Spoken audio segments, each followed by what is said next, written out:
चंद्रयान 3 के एल्गोरिदम ने आखिरी मौके पर दिखाया कमाल।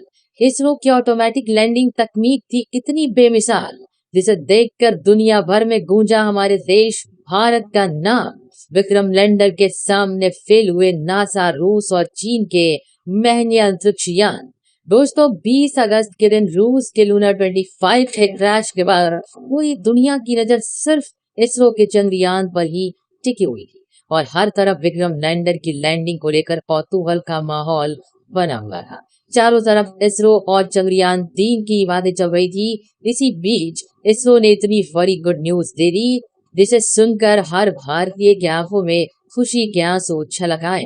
पूरी दुनिया में भारत की इस अपार सफलता के गुणगान गाए जा रहे हैं। जहाँ 2014 में इसरो द्वारा देखा हुआ सपना आज पूरा हो चुका है और चंद्रयान 3 के विक्रम लैंडर ने चांद के दक्षिणी ध्रुव की सतह पर सफल लैंडिंग करके ऐसा कमाल कर दिखाया है जो अमेरिका, चीन और रसिया जैसे बड़े देश भी नहीं कर पाए। तो कैसे थे इस मिशन के आखिरी 20 मिनट? कैसे चंद्रयान मिशन में विक्रम लैंडर ने चखा सफलता का स्वाद? जानने के लिए कुर्सी की पेटी बांध लीजिए। चलिए हमारे साथ विक्रम लैंडर की लैंडिंग के रोमांचक सफर पर।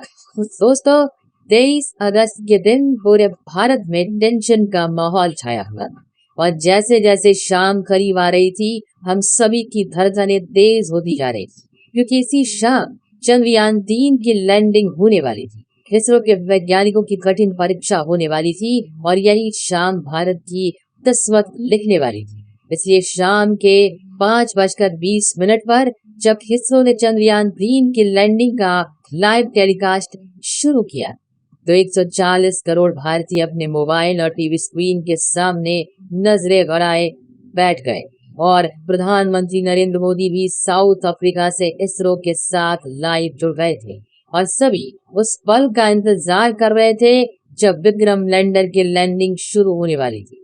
इंतजार के इन घड़ियों में हर एक पल 1 घंटे के जैसा मालूम पड़ रहा था, लेकिन आखिरी में वो पल आ ही गया जब विक्रम लैंडर की लैंडिंग शुरू होने वाली थी, जिसे देखने के लिए सिर्फ भारत ही नहीं बल्कि पूरी दुनिया के लोग उत्सुक थे।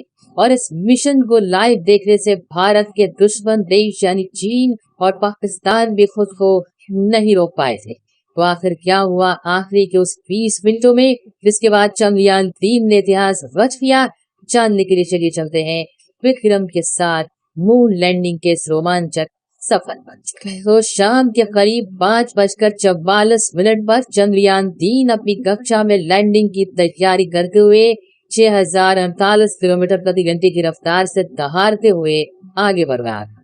तभी इसरो के मिशन ऑपरेशन कॉम्प्लेक्स में बैठे चीफ एच सोमनाथ ने आखिरी बटन दबाया और इसके ALS यानी ऑटोमेटिक लैंडिंग सीक्वेंसेस को एक्टिवेट कर दिया। यानी कि अब विक्रम लैंडर अपने आप खुद को कंट्रोल करने वाला था और इसरो के वैज्ञानिक बैठकर बस इस खूबसूरत नजारे को निहारने वाले थे। तो इस कमांड के बाद विक्रम लैंडर ने तुरंत अपना कमाल दिखाना शुरू किया और अपनी ऑर्बिट छोड़ते हुए चांद की तरफ बढ़ने के पहले चरण की ओर निकल पड़ा। Rough breaking phase. दोस्तों, लैंडिंग के इस पहले पड़ाव में विक्रम लैंडर ने 30 किलोमीटर की ऊंचाई से चांद की सतह की तरफ बढ़ना शुरू किया और धीरे धीरे गोल चक्कर लगाते हुए ये नीचे उतरने लगा। इस दौरान शुरुआत में इसकी रफ्तार 6000 किलोमीटर प्रति घंटा थी, लेकिन इसके अपने चारों रीबूस्टर इंजन को ऑन करके विपरीत दिशा में दबाव देने से धीरे धीरे रफ्तार कम होने लगी। करीब 11 मिनट 30 सेकंड्स के बाद इसने अपनी रफ्तार को 1300 किलोमीटर प्रति घंटा कर दिया था और ये सतह से सिर्फ और सिर्फ 7.4 किलोमीटर ऊंचाई तक पहुंच चुका था। इसके साथ रफ ब्रेकिंग फेज का अंत हुआ। Altitude hold phase. अपने लैंडिंग मिशन के इस पड़ाव में चंद्रयान 3 के विक्रम लैंडर ने 2 महत्वपूर्ण काम किए, जिसमें से पहला था लैंडिंग में सहायक कारा और लासा सेंसर्स को ऑन करना और दूसरा था चांद की सतह से अपनी ऊंचाई को कम करते हुए 6.8 किलोमीटर तक लाना। ये दोनों काम करने में इसे महज 10 सेकंड्स का समय लगा फाइव ब्रेकिंग फेज। दोस्तों, लैंडिंग का ये तीसरा पड़ाव चंद्रयान-3 की सफलता के लिए बेहद महत्वपूर्ण था, क्योंकि इसी चरण में पिछली बार चंद्रयान-2 का विक्रम लैंडर डगमगाया था और चांद की सतह पर गिरकर तबाह हो गया था। ऐसे में इसरो के इस मिशन ऑपरेशन कॉम्प्लेक्स में कौतूहल का माहौल बना हुआ था और मन में चल रही दुविधा के साथ अगले 3 मिनट निकालना वैज्ञानिकों के लिए काफी कठिन था। इसलिए लाइव टेलीकास्ट में भी सन्नाटा छाया हुआ था। लेकिन आपको ये जानकर खुशी होगी कि चंद्रयान-3 ने इस पड़ाव को चुटकियों में पार किया।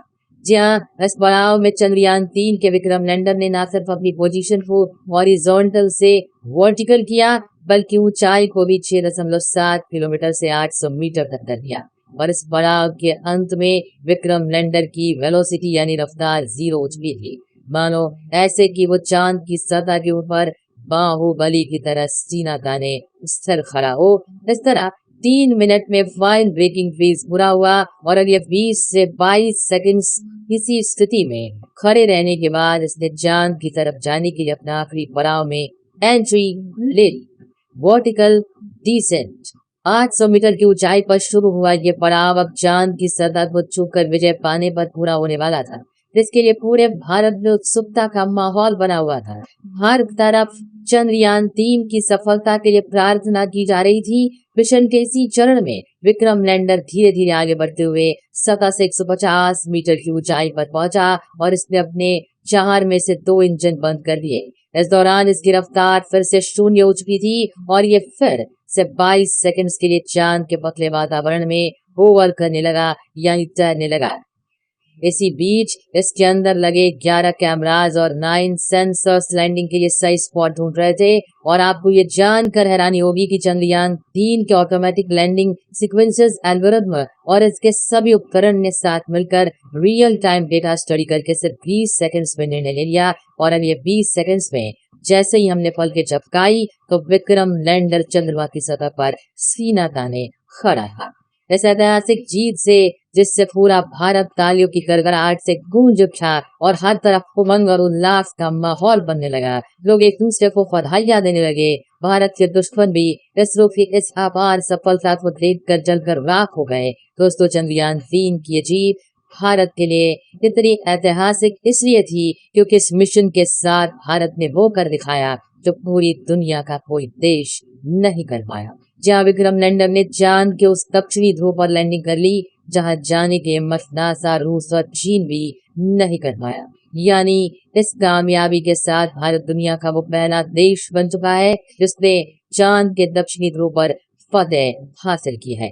इतना ही नहीं दोस्तों, आपको ये जानकर गर्व होगा कि जहां नासा के अपोलो 11 मून मिशन का बजट 3000 करोड़ रुपए था, रूस के हाल ही में फेल हुए लूना 25 का बजट 1600 करोड़ रुपए था। वही चीन के चांद की मिशन का बजट भी 2000 करोड़ के पार था। इसरो ने वही काम सिर्फ 615 करोड़ में करके दिखाया है।